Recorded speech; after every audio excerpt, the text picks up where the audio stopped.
Now, guys, I'm actually up to my favorite part, the fire letter.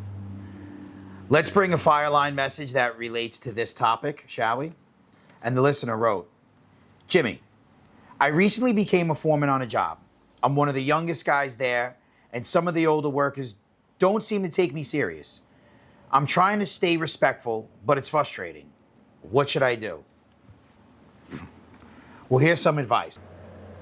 Welcome to the Ignition Point Podcast. This is where builders find their fire.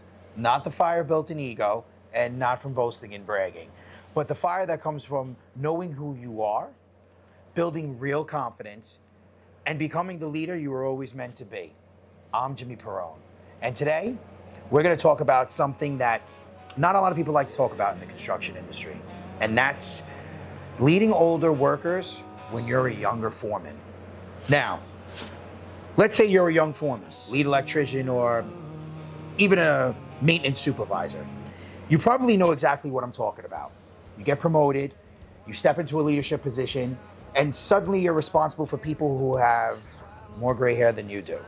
Sometimes a lot more gray hair than you. Fact is, these people have been in the trade longer than you've been alive. And you can't help but ask yourself, how do you gain the respect of people with more experience than you? How does the young leader deal with the old dog? Let's talk about it.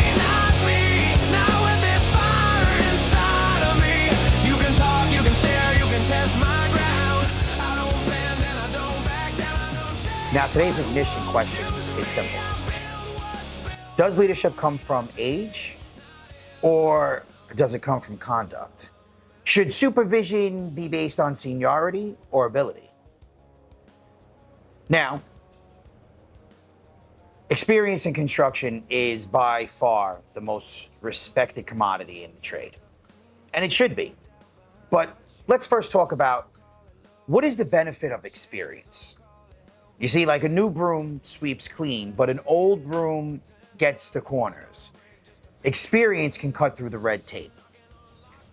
When someone has been doing this trade for so long and they end up knowing the order of operation and they know job priorities and they get very skilled, they get very confident, and they can be a mentor and they can guide. This is all true. But real leadership is something else entirely. See, real leadership is not about who's been there the longest, and it's not about who knows the way the shop's been doing it the best. No. It's about becoming a decision maker. It's taking responsibility for your decisions. It's encompassing the entire job as a whole. It's knowing that I have to accomplish a task, but knowing that there are other trades on the job and they also have to accomplish a task. It's being able to communicate clearly. It's being able to coordinate on the job. It's being a risk manager and a safety observer. Your job, your primary purpose, is to get your crew home safely at the end of the day. That responsibility does not come lightly. You see, I found in my experience that even the tightest teeth on a gear will grind over time. That means some guys get complacent after working so many years in a place. And complacency, as we all know, is just a 4-syllable word for lazy. Some guys bow out. They take a step back, and they're only concerned about their task and themselves. It's self-preservation. But a young leader, he still has the incentive. He still has the excitement for the job. And he's a quality employee, and he wants to take on more. He wants to take on more of that responsibility. A young leader's job is complex. You see, he has to be the bridge between the shop, the GC, the other trades, and his crew. So I want you to think of being a young leader as something like this. The coach is always an older man. He's been through this game once or twice. And now he's there working for the company, guiding a team. But the team captain is in the field with the players. The team captain goes through the same weather, he goes through the same climate, he's dealing with the same outcome, he's dealing with the same people that the field is dealing with. I want you to think of yourselves, when you think about being a young leader, as being a team captain, not so much a coach. You're one of the men driving everything forward, and that's valuable. Now, sometimes these old dogs are out there and they're complacent, and now you're coming in and you have to prove your worth to them. But remember that they also have to prove their worth to you. Now, let's be honest about something. When you're a younger leader and you step into a position of authority and you have older workers, a few things might happen. Sometimes the older workers will think, what is this? Who does this kid think he is? Other times, young leaders feel pressure to prove themselves. They start doing one of two things. Either they become overly aggressive and try showing authority, or they become overly cautious, afraid to challenge anyone, and neither of those approaches work. You see, it's about credibility. Recognizing the craftsmanship in the craftsman is the ultimate sign of respect in this industry. Most people, in my experience, who have been in this trade for a long time and kind of lost the desire to lead, it's usually because of the same reason. They feel like they've not being heard, like they lost their voice in this trade. And what you need to do is acknowledge them. That's what they're looking for. They're looking for acknowledgement. They've been doing this a long time and they want the recognition. Maybe the recognition they used to get when they were a younger man in this trade, or maybe the recognition that they never got. But you see, when you acknowledge a person for their worth, you give them a purpose. And what then happens is they start to trust your decision making. Because if you could see value in them, they reciprocate by seeing value in your decisions.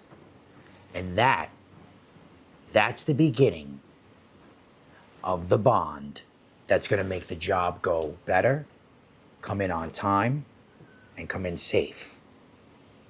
It's the development of we, not I and not you. It's the development of us together. It's credibility. Earn yourself some. Now let's have a fire breakdown of such situations. Leading older workers successfully requires 3 key principles. Principle 1, respect experience openly. One of the biggest mistakes a young leader can make is pretending they know everything. Trust me when I tell you, a seasoned vet will see right through you. I mean, easier than we can look at a transparent piece of paper, right through you. The smartest thing that a young leader can do is start with something like this, right? You want to start by saying, like, listen, you've been doing this a long time, and I have the utmost respect for you. I'm responsible for getting this job running right, running safe, and running on time. And I need your experience to help me make that happen. You see what's going on there? You're acknowledging that there is a difference. I do not have as much experience as you. You are the one who's bringing the value to this situation. The thing is, I have a responsibility to get this job in on time. So what you're now doing is actually, by showing and telling your responsibility, you're defining clear lines, showing your vulnerability, what your task is. And then you look to him for guidance and for safety and for security. More importantly, we're getting back to what? We're acknowledging his experience. Now we're giving him value, and you're making it seem like without him, you cannot get this job done right. Because of that and that alone, you're opening up a conversation of help. Remember, to be successful, we surround ourselves with successful people. The only way we can get a job done right is if we get the best mechanics or a mechanic to be his best. And that leads me into the second principle, which is be clear about responsibility. Now remember, when we're clear about responsibility, we're defining clear lines of a boundary, setting the tone. Respect does not mean that we surrender leadership. At the end of the day, someone is responsible for the outcome. And the younger foreman must be clear about that. Not aggressively, but confidently. Something like, I'm responsible for making sure this job gets done on time and safely. I want this job to come out right, and I need us to work together to make sure that that happens. You see, when leadership is clear, confusion disappears. We have to remember that there is two people or two views.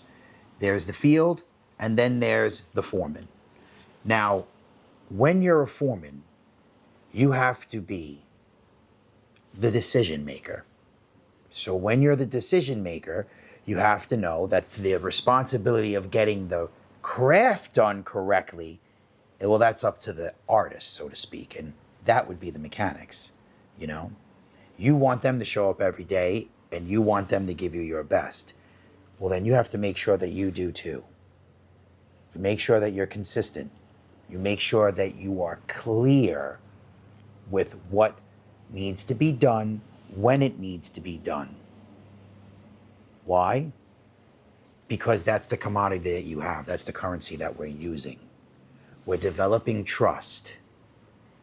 If you want to trust them to do their job, they have to trust you to do yours. Now we're rolling into the third principle, which is let your work speak for itself. On a job site, nothing earns respect faster than competency. If you solve problems, if you stay calm under pressure, people notice. And even the toughest critics, well, they eventually respect someone who delivers. Now, we spoke about responsibilities and being clear how we define them. Now we're talking about executing them. You have a job as well. You have a task as well. And that task, that's a foreman's responsibility, is to get answers, is to provide clarity. If you're a person who's honest about your craft and what you know, but more importantly, if you're honest about how you can go get those answers, how you can deliver, if you stay confident and you stay consistent with your deliveries, that is competency. And that, again, is working on the development of this relationship. And you'll be known as a leader who can deliver. And a leader who can deliver, people follow. Now let's talk about a controversial truth, shall we? Let me say something that's going to surprise a lot of people. Age alone does not guarantee wisdom. And youth does not automatically mean inexperience. My father always said, school's never out for the pros. Some people with 30 years in the trade are still learning every day. Others, well, they stopped learning 20 years ago. Leadership is not about how long you've been around. It's about how seriously you've taken responsibility, how well you mastered your trade. To stop learning is to become complacent. And remember, complacency is a 4-syllable word for lazy. And that's what we're not anymore. You could be in this trade, you could be in a room, and you could just be there. Or you could start this trade, and you can be involved. You can be a builder. Doesn't mean you're entitled. Doesn't mean you even have a foreman's ticket in your pocket. It's almost like a genetic code inside you. You want to take over. You want to wrap your arms around it. That's what a real leader is. And it doesn't matter if you got 6 months, 6 years, or you're about to retire. That never changes. Remember, school is never out for the pros. We're always growing. And that's the truth. Now, we got to talk about the quicksand, right? The young leader trap, okay? There's one trap that young foremen fall into so often, and they think they have to prove dominance. They start trying to control everything, correcting every detail, showing authority constantly. The approach is guaranteed to backfire. People can see right through the nitpicking and big talk and only see the insecurities. Okay? Imagine this. Would you ever think that the Pope would walk into the Sistine Chapel and tell Michael that the finger should be a little to the left? No, that would be ridiculous. And that's how ridiculous these young foremen sound when they try to pontificate from a soapbox. They try to tell someone who's done it 100 times how to do it 101. It's ridiculous. And it doesn't get you anywhere. In fact, it shoots you in the foot. It completely backfires every time. Because we got to remember that respect isn't built through force. It's built through consistency. When people see that you are there all the time, when you are confident in getting the answers, when they see that they can rely on you, they actually want to become reliable themselves. It's infectious. So why don't you start the infection off? It's your job anyway. It's your responsibility. You have to start this relationship. Remember one thing. The grass is greener where you water it, not where you talk about it, not when you boast about it. Remember that. It's infectious. And when people see that you are fair, calm, prepared, and accountable, respect grows naturally. Now, guys, I'm actually up to my favorite part, the fire letter.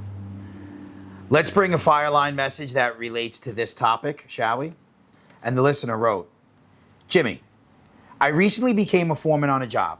I'm one of the youngest guys there, and some of the older workers don't seem to take me serious. I'm trying to stay respectful, but it's frustrating. What should I do? So here's some friendly advice for this. First, stay calm. Respect takes time to develop. If you rush it, if you push it along too forcefully, it doesn't feel natural and it doesn't develop easily. In fact, the more you push, the more they tend to push back. So, stay calm. 2, never compete with experience. Use it. Ask questions. Get them excited about their input. Show them that you value what they bring to the table and never try to compete with it. Don't be a one-upper.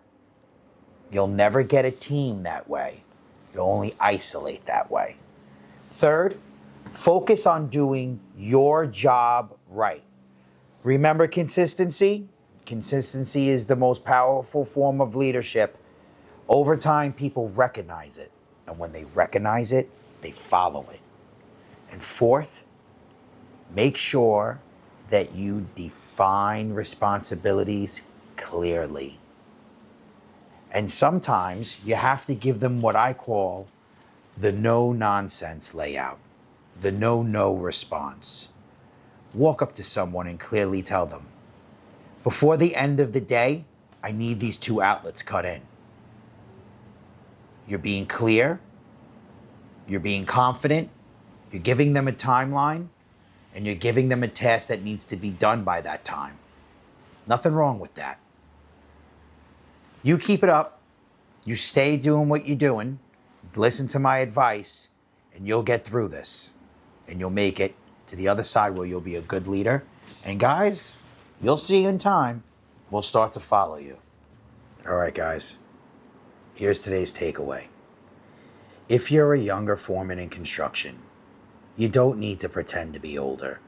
You don't need to dominate people. And you definitely don't need to know everything. What you need is this combination: humility, competency, responsibility, and respect for others. When those things come together, age stops mattering because leadership becomes obvious. If today's episode resonated with you, share it with someone in the trades, because leadership conversations like this are how the industry evolves. And if you want to send a question or a situation to the show, write us through the fire line. Your story might be featured on our next episode. Until next time, remember this: your fire is your truth, and your truth was never meant to stay buried. I'm Jimmy Perrone, and this is the Ignition Point Podcast. Who I'm meant to be.